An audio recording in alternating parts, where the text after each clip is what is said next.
Okay, welcome back to the Think Strong pod. Today is Wednesday, the 7th of January 2026, and we're going to get into some controversial topics. Take us away. Firing shots from the start. Right, this has been a big bugbear for me for a long time now. Ever since ChatGPT has been a thing, there's been coaches lifting directly from ChatGPT to Instagram captions, Instagram stories. And don't get me wrong, I'm all for utilizing technology to refine whatever you're doing. But how obvious is it when it is literally being copied and pasted word for word, and it always follows the same structure? It's always, you do not need to do more XYZ. You need XYZ.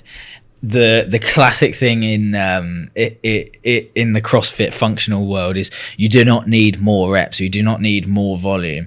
And we've just done a podcast where we were literally talking about intensity versus volume, and that's just the most clear-cut way to see that someone's not only got no understanding of nuance of volume or intensity, but also they're just lifting stuff completely word for word from ChatGPT, plugging and playing into Instagram. If you ask me, that's like such an easy way to lose you lose the trust of your following and lose that element of authenticity. Don't get me wrong, I've used ChatGPT to refine like the odd caption here before, like how can I word this better? Like, how can I not stumble over my words on X, Y, and Z? But yeah, thoughts? It's constant, isn't it? You see it all the time at the minute. It's a tool to use for like certain things you need. But people just like try and match tone of voice and stuff like that, don't they? Instead of using their brain to come up with a caption. And then they use the rocket emoji 3 times. Or something, or the equivalent. Tick. Yeah. You must do this. Tick. Rocket emoji. This will take you to the next level. Yeah. It's just so forced and I think they unnatural. get prompts and stuff from it as well, don't they? It's yeah. Like, on the subject of posting, I've seen some cringe videos and stuff recently. Like the role play ones. Right, yeah. Oh, yeah. Fucking doing my head in, honestly. Trying to think of an example of like a topic. Just like if it's a CrossFit skill or something. Yeah.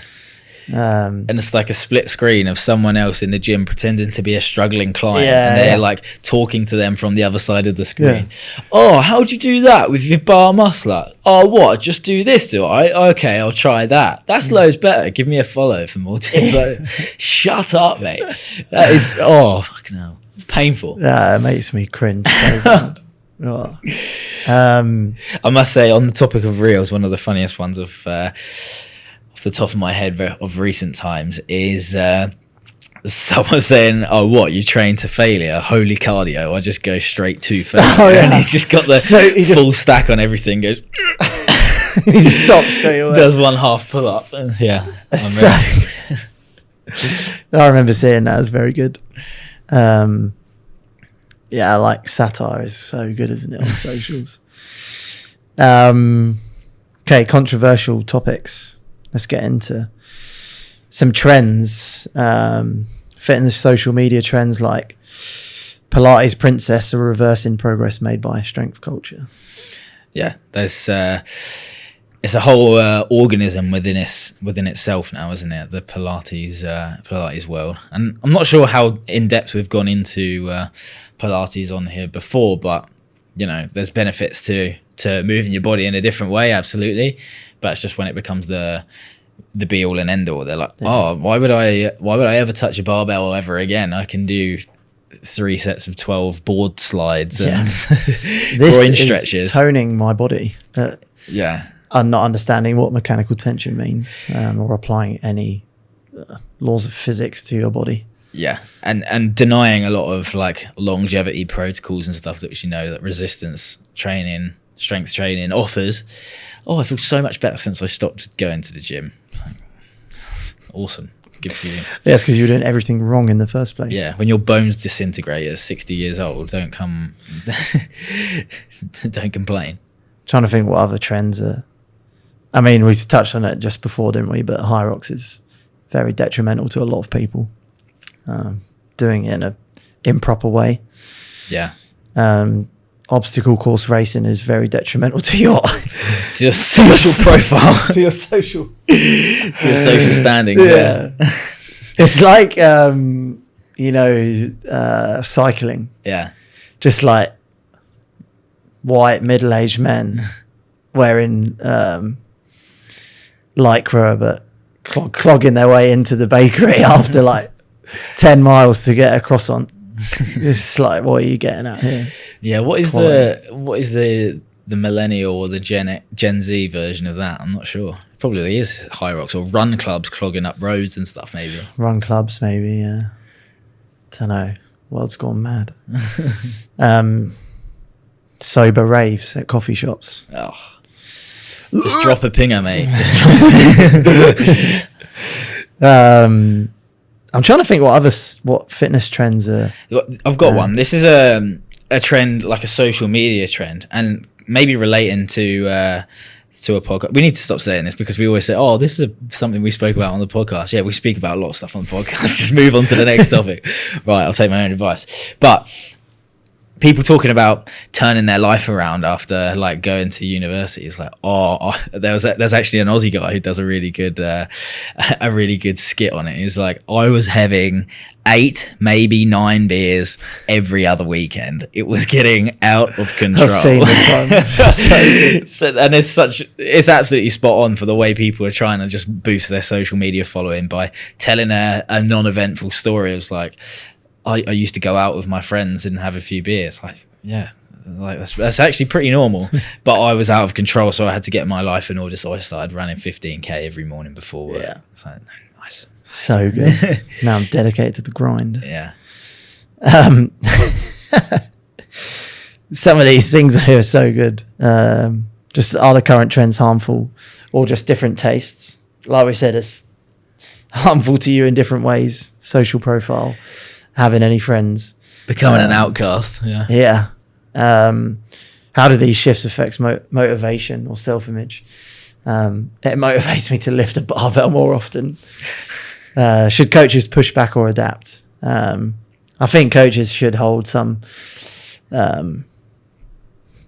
don't know. Just tell people when they're being fucking stupid. Just like grounding views, things to keep people centered. That's not to say that you can't like get on board with new things and be exposed to genuine new disciplines, new ways of training, new methodologies, but maybe having your fad radar on and being willing to detect some bullshit when it comes across your plate. It's not bad. It is January. Fizzy tea's probably about at the fizzy tea. The juice cleanse. I need to take my fizzy tea actually. Yeah. Let's get into CrossFit trends a little bit. Is the coaching certification standard too low? Yes. Yeah, almost unquestionably. Yeah, but I think it's the same across any domain of like getting into the fitness industry. The certificate is just a tick box for the real learning. Yeah, I mean, like there was a woman on my course. I remember. I don't know if you did it. I did like an online thing, and you're like on a call with the tutor, and like you can see the other people like in the room on the screen or whatever, and just like their like inability to just do anything is horrendous. But you knew they're going to pass at the end because whoever NASM or whoever it was that did the course, they need the numbers through the door to, I don't know, to make money. Yeah, to validify. Yeah, validify the course. So it's just like, it's the same. I don't think you can fail the level 1 that. I don't think you can really. It's like it's a given that you're going to get it. Yeah. But like you say, across the board, it's not just CrossFit, is it? It's level 2, level 3, personal training. I did a British weightlifting level 1. There was a guy on there which literally could not even move his own body. He'd obviously never done Olympic lifting before. Everyone else was, pretty well versed in stuff, but like you say, he got through it with no flying issues. colours. Yeah, it's like pass. But how can that be the case? Not that it's reliant on you being an athlete, but how you can't understand how to relay a movement cue if you've one, never even done it correctly yourself. Two, you don't understand the nuances of how that's going to relate to someone else, is it? So, the results kind of speak for themselves in the trainers that you see come into the industry and unfortunately go straight out of it again. Yeah. Don't they say that it's like the biggest turnover of people? Yeah. Like most PTs stop within the first year or something. The first 6 to 12 months, I think. All you've got to do is go onto like one of these local Pure Gym accounts. For anyone that's not from the UK, Pure Gym's just like a budget gym basically, and they will get anyone working in there. Full disclosure, I've worked in a Pure Gym before, but some of these people just do not have a clue. Like they're performing exercise demonstrations on machines so wrong, I didn't even realize it was possible. And they're going viral as a result of how bad they are. Like Pure Gym Leicester or whatever is getting like 40,000 shares on this reel because this person is performing something so badly, and they are a trainer as well. Yeah, it's awful.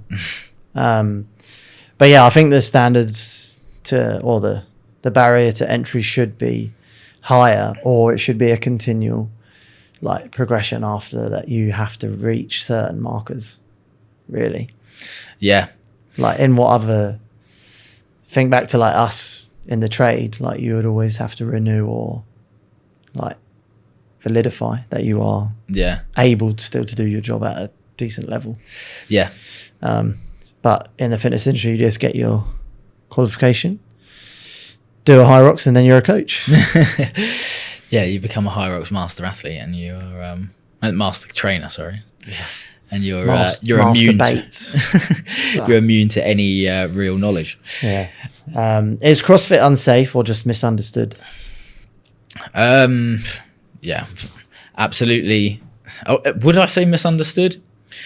Or yeah, I would say misunderstood in that people look at CrossFit and they see movements, things which are being performed for a different reason other than that's not a real pull up. Yeah, all right then, jump up there and do it, mate. Yeah, exactly. People misunderstand the application of things, and I think that's where it gets the bad rep from outside of the functional fitness community, and to be honest, even within it. People are so attached to A must equal B, or must get you to B, without thinking about, okay, maybe they're not actually doing it for muscle growth. It's a sport within itself, realistically, CrossFit. You train to be better at the sport, and then you go and perform the sport. Where the lines get blurred is there's not many other sports that look so similar between training and performing. There is normally quite a clear line between competition, or I should say performance, and training, even with other gym-based sports, like powerlifting, Olympic weightlifting, just a setup. And maybe Olympic weightlifting is probably the closest to that outside of CrossFit. But yeah, when people take a look into a CrossFit class, not only, even within the same class, some people might be focusing more on the training adaptation. Some people might be focusing more on the sports expression of that because they've built enough of a performance, enough of a proficiency, I should say, to be able to go and perform in a certain environment. So misunderstood, definitely. Misunderstood, yeah. Just like from the outsider's perspective, they just don't get it, do they? Some people. Unfortunately not. And I don't know what's got to change to make more people get it. I think it might just be one of those things which just kind of sits on the fringe because it's just the nature of people it. just like, oh, you shouldn't do that. It's dangerous. It's like an F1 car shouldn't drive into the cockpit at 180 miles an hour because it's dangerous. Yeah. Do you know what I mean? It's just like, it's part of the sport.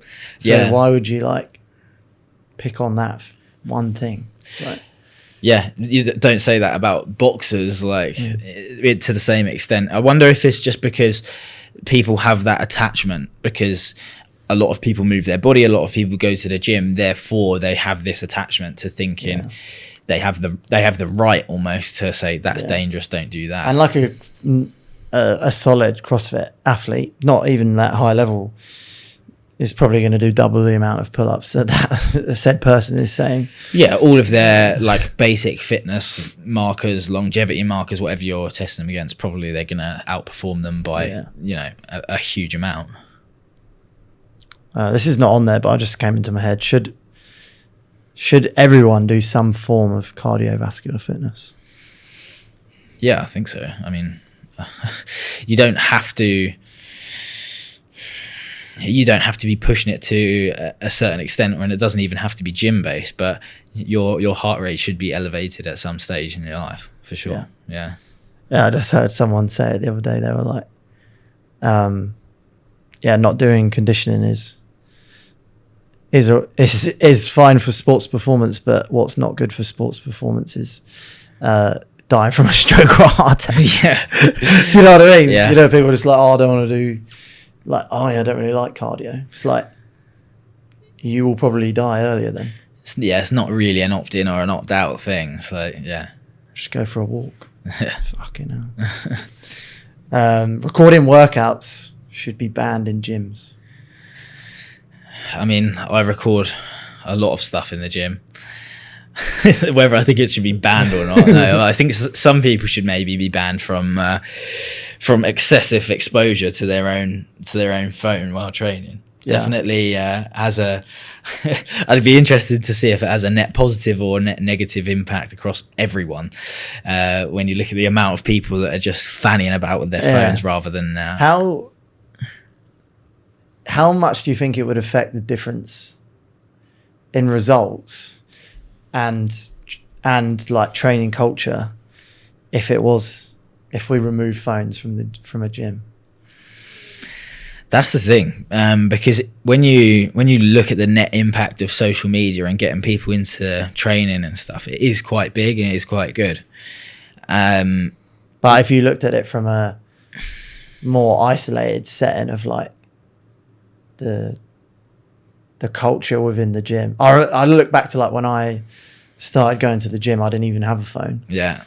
And we just did like chess for an hour and just talked shit about football and lifting weights and or like sport or whatever was on. Looked like so nostalgic, like thinking back to that kind of era that we were able to live through. Because like if you were on your own, you just filled your space with like your own thoughts and your mates that you were chatting to. Yeah. But now it's like if you're on your own, you're either watching yourself do the movement or the lift, or you're it's like headphones in, doom scrolling, or do you know what I mean? Yeah. So I think it would be really interesting, and I think some people lose their love for training or lose their like. I think they'd be more in it if they didn't record like every single lift or overanalyze stuff. Yeah. You know what I mean? Yeah, I think you're right. It kind of gives people a bit of an exit from being in that social environment as well. Something that can be quite beneficial for people if maybe they're not that naturally naturally inclined to being sociable in the gym, is if they were in there with no phone and no distraction, interaction might happen a bit more naturally, and that might be better for people's kind of mentality. Like in a bodybuilding or hypertrophy like gym only, I was like, I don't know, I watched the Arnold documentary like last week, and just like, obviously he's a high level athlete, but within the gym, like they're just like pushing each other like to the max on like a lat pull down, or do you know what I mean? And like now you go in, not one fucking person says a word. They're just headphones in.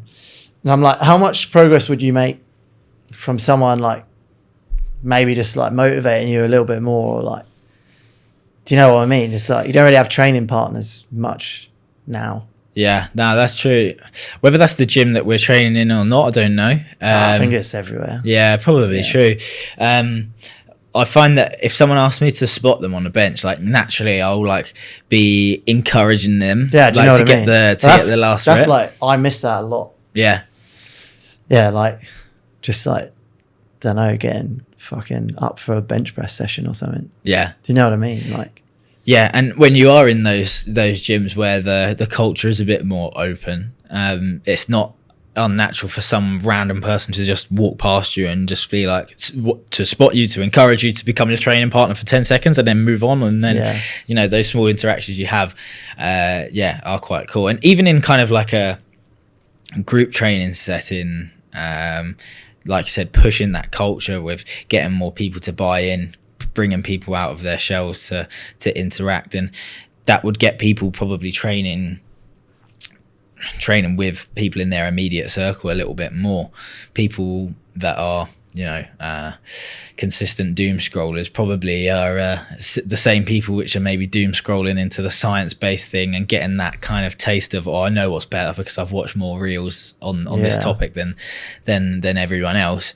If you don't have access to that as well, you know, maybe training with other people and actually reaching that next level of intensity is going to be a bigger marker for your progress than, you know, the next reel on a banded cuff flap lateral raise. It is really interesting. Like, I don't know, I think for some people, you get more out of it. Like, we live in a world now where a lot of people don't want to talk to each other. Like in the gym, I'd love to talk to people, but outside of it, they can fuck off. But do you know what I mean? I think it would have a positive impact in certain aspects within CrossFit. Like, the culture is pretty good in terms of like encouraging, and you know, like if someone's like building to a max or whatever, like it's a good environment to be in, isn't it? Yeah. In weightlifting, but yeah, in that kind of like bodybuilding realm, it's like oversized t-shirt or hoodie, zipped up, fucking headphones over the top of your hood, fighting your demons. Yeah, which all it is like your morning routine that you're shit at anyway. So, do you know what I mean? It's like the culture's so different. Yeah, and it never was like that, really. I don't think. I remember like training in like a bit of a bodybuilding meathead gym out in the rural countryside in England through COVID and stuff when it should have been shut and things like that. The like attitude and the social dynamic in there was awesome. Like, we were like just chatting to each other, pushing each other, just like going hard. Yeah. And there was just, I don't know, it's just such a different dynamic. Maybe it's because rural countryside's like left 10 years behind everywhere else. Kind of miss it though. Yeah, that what you said about the kind of the hood up, headphones on, like fighting your demons. I wonder where that comes from. I don't know. Maybe it's like some sort of, people think they're in some sort of anime, like I think it's a social media origin story. I think it's a social media impact thing as well, though. Yeah, you know, just people just feel like want to look cool when they're training rather than just like actually training. Yeah, and maybe they don't want to get caught on some girl's tripod looking at her ass or something. Yeah, probably. What are your opinions on that? I see people talking about like guys shouldn't approach girls in the gym, girls like getting uptight about it, and then the girls on the other side of the spectrum are like, like I just wish someone would have the balls to approach me. Yeah, it's like a bit of a losing battle, isn't it? The whole argument. I mean, it's like people saying you shouldn't approach women in the gym to courting, I think it's called, isn't it, back in the day? Yeah.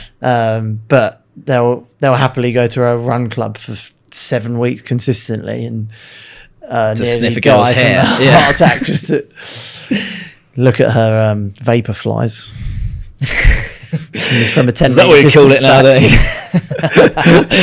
Do you know what I mean though? So like, yeah, it's just a whole load of bullshit. People creating fake rules for life. It's like, if you're that much of an incel that you can't understand someone's body language or something that's telling you to fuck off, then you need to have a word with yourself. Yeah. But also on the other end of the spectrum as well, if you just tell someone to fuck off if you don't want them to speak to you. It's like, and if someone does speak to you, if you don't want them to speak to you, you don't have a fucking meltdown about it. It's just like, carry on with your fucking. And even like, who do you think you are? Yeah. Like, you're in a public space, someone's going to come and talk to you. Yeah, that is allowed. Yeah. Just tell them to go away if you don't want to speak to them. I mean, it's allowed at the moment. Might not be allowed in a few years Yeah. in Sadiq's London. Nah, maybe. Is that on this list of never going back? Wow, let's have a look. What we got next? Still on the topic of CrossFit. CrossFit's community might be more important than the brand itself. I think it always has been. Yeah. Ever since the community became a thing. Obviously, like, props to CrossFit for creating it, but at the end of the day, they've created a community. And then, you know, various decisions and things over the years have separated the brand from the community more and more. Didn't the original owner just leave loads of homophobic comments, and that's why he left the brand? Oh yeah, it's just all over the place, isn't it? Yeah, I think the list is as long as It's you're probably on. why the community is more important than the brand. Yeah, I mean, consistent things they've done over the years, I think, have separated it. So it's easy to see. It's just a shame that when you go to the CrossFit gym, people are saying, I'm going to CrossFit, and then people from the outside don't know how to, like, mentally separate the brand from the community. Maybe it will happen more and more if more and more gyms become non-affiliated. Yeah, I think there was quite a lot of a fallout last year, wasn't there? Yeah, a lot of people separating themselves, which is fair enough, I think. But So this lead us into, like, CrossFit is losing members to alternatives like High Rocks and functional fitness gyms, or other competitions, I guess, like Affex and stuff like that. And I think there's a lot of things that come into play with that. Obviously, like what happened at the games 2 years ago, that caused a lot of people to pivot and go elsewhere. But also the rise of the other sports that have a lower barrier to entry with, like, skill acquisition and stuff like that. yeah, But also, like, the standard of coaching within CrossFit, if it's not upheld and people don't have a really good pathway to getting better at the sport, then by default they're going to drop off, because they're going to be like, I'm not making any progress here anyway, I can go and do that, it's easier and I'm getting more from their point of view, they're getting more out of it, yeah. because they're probably performing at a better standard than they were within CrossFit. That is a reality that maybe isn't upheld, is that the coaching standard does need to be higher in CrossFit compared to other things, because there is so much technicality to it. You know, whether it has or not is almost definitely up for discussion. It's hard because I also think that, like, people only see the top level of the movement in CrossFit on social media. Like, nobody really shows like the movement. It's boring, right? Like, no one really wants to show, like, a few reps of a kip swing here, or like a kipping straight leg raise, or do you know what I mean? Yeah, it's like the things which are enticing. Yeah, because like that educational content gets, like, less views or whatever. Is it Fee Sagafi? She did well at the games last year. She's been doing a good job recently of showing, like, all of her training that's not CrossFit. Right, like that doesn't look like the sport, so to speak. Like, all of her movement mechanics and all of the other stuff that she's doing. It's quite interesting to see. She was just saying, like, I want to show, like, that it's not all like chest to bar pull-ups and bar muscle ups and stuff like that. Which is quite good for, like, a top level athlete to be showing that stuff as well. Yeah, no, for sure. It's easily swept under the rug, I think, all of that stuff that accompanies that. And then, you know, people thinking that they want to reach a top level of any sport, understanding all of the components that have to be in place for you to get there is not something that people understand all that often, really. We've spoken before about, like, discipline even being one of those things for not when you're in the gym, not when you're doing your mobility, but, like, your management of your time and how you're working things, like being regimented, even with how you are resting and recovering and switching off. All of those things go into that top level of performance.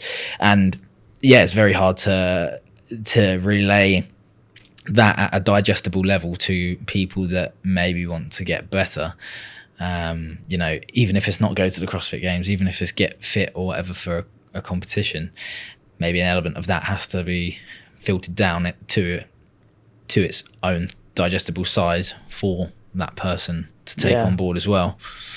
I think and with just this as well, CrossFit within the gym, it's kind of what we touched on, not in this pod, but in the previous one. Because it's like they're obviously losing members and that to alternatives.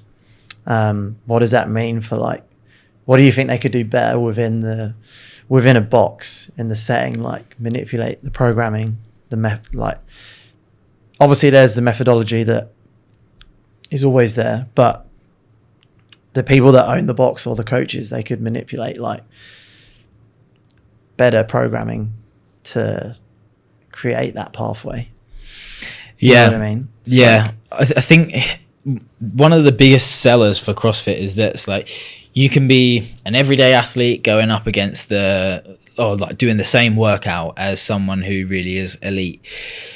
But when you talk about what could be a bit more tangible for someone's progress at that more entry level, maybe it's creating some KPIs, some challenges, some things which are very much attainable, which are going to support their progress through to the next level, but they are not so attached, not so intertwined with the actual sport so early on. If I was to think about like from an entry level person's perspective, where things might get frustrating is like the technical side of the the technical side of the sport that is super demanding from a time perspective to get to grips with, and just feels so unattainable. Maybe whittling things down to strengthen and cardiovascular maybe KPIs for them to get their teeth stuck into, giving them that tangible metric to work with, and then moving on. Because sometimes I think the hero workouts, although that's what CrossFit has supposedly been about, giving a measurable factor to mixed modal fitness, very, very good, but sometimes that can even be too high on the kind of skill acquisition level. If you're like cycling a barbell with thrusters or something, someone that's just walked off the street might not be able to do that for a year or 18 months if they've got mobility issues, as a lot of people have if they've spent time away. But what could they do? They might be able to build to a heavy 3 box squat over 12 weeks and be really chuffed with the progress that they've made with that. Yeah. And although we talk about like not chasing the wrong metrics for the sport that you're doing, creating something as a gym owner or a programming provider even that's tangible for the demographic that you're trying to get through the door and stay is maybe a good option for those people. Yeah, I think with CrossFit sometimes they have like some fundamentals, don't they? Like a fundamentals course to begin with, but like often you see in that fundamentals course, like it's not the movements that even like the 9 foundational movements of CrossFit. Do you know what I mean? So like they have those foundational movements and that are going to be in the methodology and the programming, but in the fundamentals they're doing stuff that doesn't specifically translate across to that. So like do you think you can list all 9? Fuck no, not off the top of my head. Overhead squat's one of them. Med ball clean, front squat, push press, strict press. It's 5. I'm trying to think of the other ones. Can you remember any of the others off the top of your head? Deadlift, you said that? No. There's not one. There. I think it might be in there. I don't know. But I can't remember. But you know what I mean? Like if someone in their fundamentals course is doing a goblet squat, and then like the next progression within the foundational movements is an overhead squat, it's like they can't even lift their hands over their head. So it's like, what else do you need to put in that fundamentals course for them to get to there? And it's like they're going to be in the gym looking at everyone else over there doing all of the movements, and they're over there with like just a dumbbell on a plate or whatever. So it's like, how do you like you said, how do you intertwine stuff that's going to make them still feel involved but give them the correct kind of pathway? Such a hard sell, because if you were to say that to, to the wrong person with even a slither of ego, they're just gonna be like, no, I want to be like in there competing, whether I'm good at it or not, like whether I've earned the right to be there or not. Maybe it comes down to having a more in-depth way to scale things and still gain intensity from certain things. I think in CrossFit, compassionate coaching is really important. So like by that I mean, there was a guy in class the other day, he had 60 kilos on the bar for the workout, that same workout that I spoke about before, the front squat from the floor and the strict handstand push-up. It was his first time ever coming to CrossFit. So I saw him in the corner of my eye. I went over there. He was like looking at, because I saw him looking at the bar on the floor. I was like, this guy's like, he's obviously never done a clean before. So just like changed everything that was needed. But like he just loaded the bar up to 60 kilos. Yeah. Like straight away. And I think it's just like you don't even know how to get the bar from the floor to your shoulders. And there's people that do that and say it's like a thruster in a workout or whatever. They're just clapping their knees with their elbows on every rep. It's just like being able to be like, this is what you need right now to get you where you want to go. And that's like compassionate coaching. Just like, no, you're not going to do this. This is the reason why. And like having your strong beliefs and like your role as a fitness professional to be like, no, you're not doing that. And like, yeah, it might hurt their ego a little bit, but you're doing it because you care about them and their progress, not just like because you want to be a dick as a coach. Do you know what I mean? It's tough because when that occurs in a class environment, that might be across like 2 minutes. We have to make that decision and try and not hurt their ego too much. Give them the correct scaling option or relevant change to the workout. Yeah. So that they can achieve all those things and still walk out the door feeling satisfied with what they've paid for. Yeah. I think is something it's never going to be solved. Like what we said, going back to kind of the first point of that middle ground for the newcomer, because like I said, that's also potentially what's quite enticing for a newcomer as well, is you can go in there and throw down with people which are quite fit, and you can test yourselves against people and you can do the same workouts that the elite people are doing. That for some people is what gets them through the door as well. Yeah. On the flip side of that, I think it's important to have the entry into CrossFit for the people that are really intimidated by what they see. Do you know what I mean? Because then it's like they realize, I don't have to do any of that stuff yet. Do you know what I mean? How many times have you seen someone like, yeah, but I can't do a bar muscle up? Yeah, and you're not going to fucking do one either. Yeah. Do you know what I mean? Like, yeah, that is quite funny when people say, oh yeah, but I can't do that. Yeah. Like, would you think you're going to be asked to do 10 ring muscle ups on your second day of CrossFit? Yeah. But then you wonder like where they've been before. Do you know what I mean? To like have that mindset. Probably not in enough situations where you have to learn something, because it would be maybe a bit obvious if that was the case. Yeah. That one does always kind of crop up like, oh yeah, but I've never done one of those before. It's like, so that's absolutely fine. Yeah. We'll walk and talk you and meet you where you're at and we'll go from there. I think that's missed quite a lot. I think that's it. Wrap the ep up. Controversial topics. Very controversial. Well, a lot of knowledge bombs from us, or perspectives, should I say. Yeah. POVs. Points of view. Cool. We will see you in the next one. Like, share, subscribe. Help us out. Keep pushing. Thank you for your help.